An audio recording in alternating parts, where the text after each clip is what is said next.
Hello, I'm Mark Hunter, the Sales Hunter, and I've had the privilege over the years to train thousands of salespeople on how to use the telephone, how to use the phone for prospecting. And I've put it all into a masterclass right now that I'm putting out on the Sales Hunter University platform. Hey, we've been named as one of the top 10 programs, but hey, let me cut to the chase. I want to share with you what are some prospecting mistakes, phone prospecting mistakes people make. Let me walk you through 10 right now.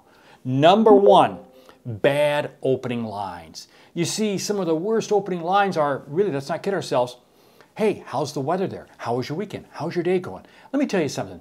Those are lame lines. And they tell the person on the other line, you know what? You're a salesperson and you're really afraid to make the call. Don't use bad. Another bad one, just checking in. No, I'm not a hotel. Don't ask if I have a room available, because that's what you're saying when you're saying just checking in. You want to come at them with an articulate line that's going to engage them.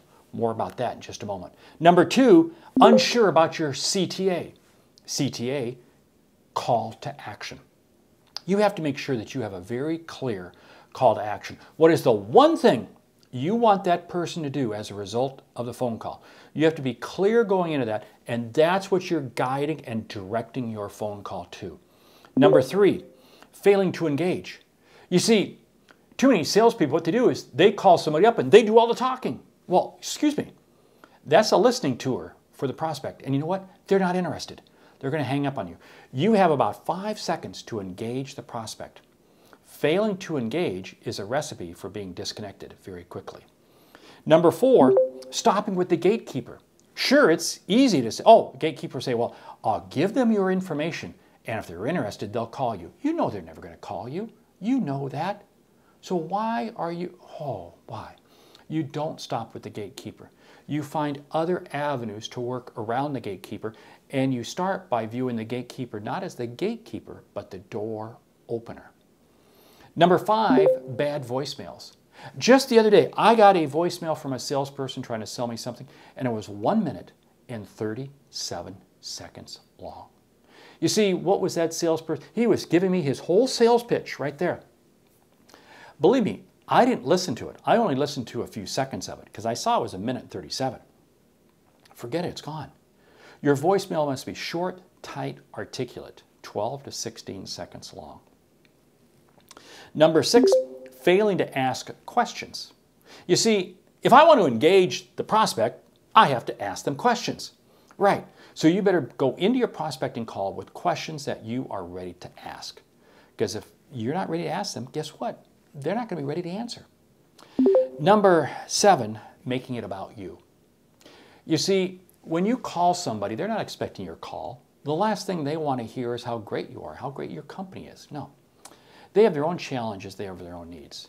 Do not make the call about you, because you know what? The customer's not interested in you.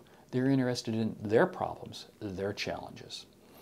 Number eight, failing to follow up. You see, making one phone call, chances are, isn't going to be successful.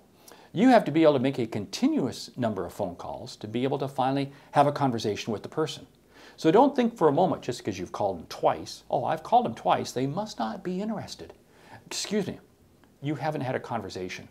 You don't know until you've had a conversation with them. And even after you've had a conversation with them, you may not have passed enough of the criteria to determine as to whether or not it's a go or no go. And I talk about these things in my master class on phone prospecting. Number nine, failing to use with email. You see, the phone works even better when you use it in conjunction with email. And email works better when you use it in conjunction with the phone. It's amazing how a rising tide lifts all boats. I like to say I want to marry the phone call and the email up within about a 2-hour span. Short, tight, quick. Speed does sell more than ever right now. And the last one, number 10, bad attitude. Let me tell you something. That sinks more salespeople. Because I tell you what, if you have a bad attitude going into the sales call, going into your prospecting calls, I guarantee it, you're not going to get the results you're looking for. You have to have that positive attitude going into it, or there's little chance of you ever being successful. Hey, I talk about this and a whole lot more in my master class that I've just put out there right now on phone prospecting. I want you to jump out to my website, thesaleshunter.com, university up at the top, click it, get it, and you can be making phone prospecting work for you. I'm Mark Hunter, the Sales Hunter. Great selling.